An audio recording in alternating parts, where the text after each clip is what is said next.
ಬೆಂಗಳೂರಿನ ಜನರೇ full alert ಆಗಿರಿ. ನೀವು ಹೋಗುವ ಹೋಟೆಲ್ಗಳು ಸುರಕ್ಷಿತವಾಗಿಲ್ಲ. ಅವರು ನೀಡುವಂತ ಊಟ ಕೂಡ ಸರಿಗಿಲ್ಲ. ಜನರೇ, ನೀವು ನಿತ್ಯವೂ ತೆರಳುವಂತ ಹೋಟೆಲ್ಗಳ ಕತೆ ಇದು. ದಯವಿಟ್ಟು ಮನೆ ಊಟವನ್ನ ತಿನ್ನಿ. ಹೋಟೆಲ್ ಊಟಗಳು ಸುರಕ್ಷತೆ ಇಲ್ಲ ಅಂತ ಈಗಾಗಲೇ ಫುಡ್ ಸೇಫ್ಟಿ ಆಫೀಸರ್ಸ್ಗಳು ಎಲ್ಲ ಕಡೆ ಈಗ ಪರಿಶೀಲನೆಯನ್ನು ನಡೆಸ್ತಾ ಇದ್ದಾರೆ. ಹೋಟೆಲ್ಗಳ ಮೇಲೆ ಈಗ ದಾಳಿ ನಡೆಸಿದ್ದಾರೆ, ರೇಡ್ ನಡೆಸ್ತಾ ಇದ್ದಾರೆ ಈಗಾಗಲೇ ಅಧಿಕಾರಿಗಳು. ಯಾವ ರೀತಿಯಲ್ಲಿ ತರಕಾರಿಗಳಿರುತ್ತೆ, ಯಾವ ರೀತಿಯವರು ಶುಭ್ರವಾಗಿ ಮಾಡಿ ಬಡಿಸ್ತಾರೆ ಊಟನ ಅನ್ನೋದು ಈಗ ಸದ್ಯದ ಕುತೂಹಲ. ಈಗ ಹೋಟೆಲ್ಗಳಲ್ಲಿ ಆಗುವಂತ ಅವಾಂತರಗಳು.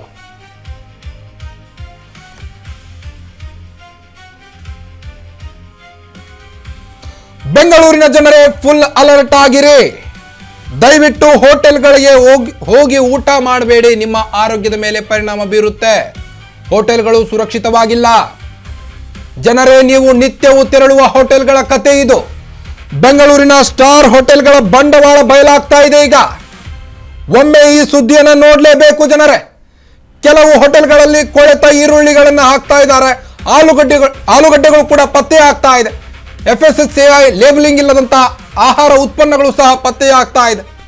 ತಪ್ಪಿತಸ್ಥ ಹೋಟೆಲ್ಗಳ ವಿರುದ್ಧ ಈಗ ಕಾನೂನು ಕ್ರಮಕ್ಕೆ ಫಿಕ್ಸ್ ಆಗಿದ್ದಾರೆ.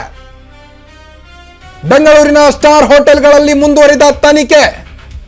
ಇವತ್ತು ಬೆಳಗ್ಗಿನಿಂದಲೂ ಕೂಡ ಫುಡ್ ಸೇಫ್ಟಿ ಆಫೀಸರ್ಸ್ಗಳು ಹೋಟೆಲ್ಗಳು ಔಟ್ಲೆಟ್ಗಳ ಮೇಲೆ ಈಗ ದಾಳಿ ನಡೆಸಿದ್ರು. ಈಗಾಗಲೇ ಹಲವು ಅಧಿಕಾರಿಗಳು ಹೋಟೆಲ್ಗಳ ವಿರುದ್ಧ ಈಗ ದಾಳಿ ನಡೆಸಿದ್ದು. ನೀವು ಹೋಗುವ ಹೋಟೆಲ್ಗಳ ಸುರಕ್ಷತೆಯನ್ನ ಒಮ್ಮೆ ನೋಡಿ. 26 ಹೋಟೆಲ್ಗಳಲ್ಲಿ ಆಹಾರ ಸುರಕ್ಷತಾ ನಿಯಮ ಉಲ್ಲಂಘನೆಯಾಗಿದೆ. ಈ ಆಘಾತಕಾರಿ ಸುದ್ದಿ ಕೇಳಿ ಸಿಟಿ ಜನರು ಈಗಾಗಲೇ ಕಂಗಾಲಕ್ಕೊಳಗಾಗಿದ್ದಾರೆ.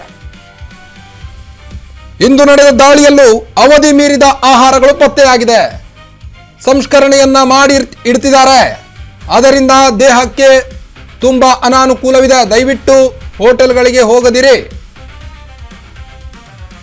ಯಾವ ಹೋಟೆಲ್ನಲ್ಲಿ ಏನೆಲ್ಲ ವಶಕ್ಕೆ ಪಡೆದ್ರು ಅನ್ನೋದನ್ನ ಈಗ ಡೀಟೇಲ್ಸ್ ಕೊಡ್ತಾ ಹೋಗ್ತಾರೆ. ದಿ ಲಲಿತ್ ಅಶೋಕ್ ಹೋಟೆಲ್ನಲ್ಲಿ 76 ಕೆಜಿ ಮಾಂಸ ಮತ್ತು 200 ಕೆಜಿ ತರಕಾರಿ, 32 ಲೀಟರ್ ಎಕ್ಸ್ಪೈರಿ ಹಾಲು ಪತ್ತೆಯಾಗಿದೆ.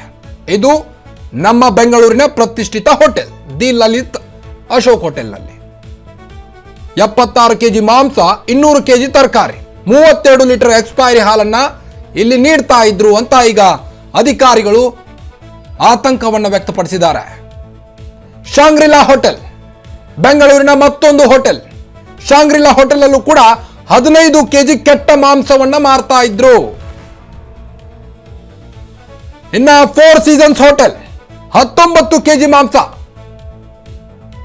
ತಾಜ್ ವಿವಂತ ವೈಟ್ ಫೀಲ್ಡ್ ಹೋಟೆಲ್ನಲ್ಲಿ 3 ಕೆಜಿ ಅವಧಿ ಮೀರಿದ ಬೇಕರಿ ಉತ್ಪನ್ನಗಳು ಪತ್ತೆಯಾಗಿದೆ. ಅಲ್ಲ, ನೀವು ದುಡ್ಡು ಮಾಡ್ಕೊಳ್ಳೋಗೋಸ್ಕರ ಜನರ ಪ್ರಾಣವನ್ನ ಯಾಕೆ ಹಿಂಡ್ತಾ ಇದ್ದೀರಿ ಅಂತ ಹೋಟೆಲ್ ಮುಖ್ಯಸ್ಥರೇ ಒಂದ್ಸಾರಿ ಈ ಸ್ಟೋರಿ ಬಗ್ಗೆ ನೀವು ಕೂಡ ಗಮನ ಹರಿಸಿ.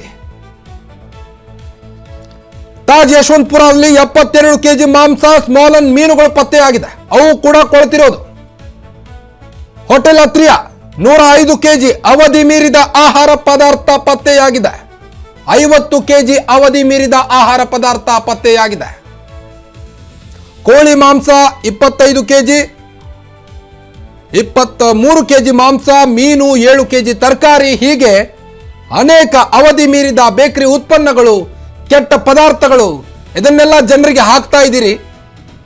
ಅಲ್ಲ, ನಾವು ದುಡ್ಡು ಕೊಟ್ಟೆ ತಿನ್ನೋದಲ್ಲ, ಪುಕ್ಕಟೆ ಏನಾದರೂ ಬಂದು ನಮಗೆ ಊಟ ಕೊಡಿ ಅಂತೇವ ನಿಮ್ಮ ಹೋಟ್ಲಲ್ಲಿ? ದುಡ್ಡು ಕೊಟ್ಟರು ಸಹಿತ ಈ ರೀತಿಯಾದಂಥ ಕಳಪೆ ಊಟ ಕೊಡ್ತೀರಾ ಅಂದ್ರೆ ಜನರ ಆರೋಗ್ಯದ ಮೇಲೆ ಯಾವ ರೀತಿ ಪರಿಣಾಮ ಬೀರುತ್ತೆ ಅನ್ನೋದು ಕಿಂಚಿತ್ತು ನಿಮಗೆ ಪರಿಜ್ಞಾನ ಇಲ್ವಾ ಅನ್ನೋದು. ಬೆಂಗಳೂರು ಸ್ಟಾರ್ ಹೋಟೆಲ್ಗಳ ಈ ಒಂದು ಬಂಡವಾಳ ಇದು. ಇನ್ನು ಚಿಕ್ಕ ಚಿಕ್ಕ ಹೋಟೆಲ್ಗಳು ಯಾವ ರೀತಿ ಆಗ್ತದೋ ಗೊತ್ತಿಲ್ಲ.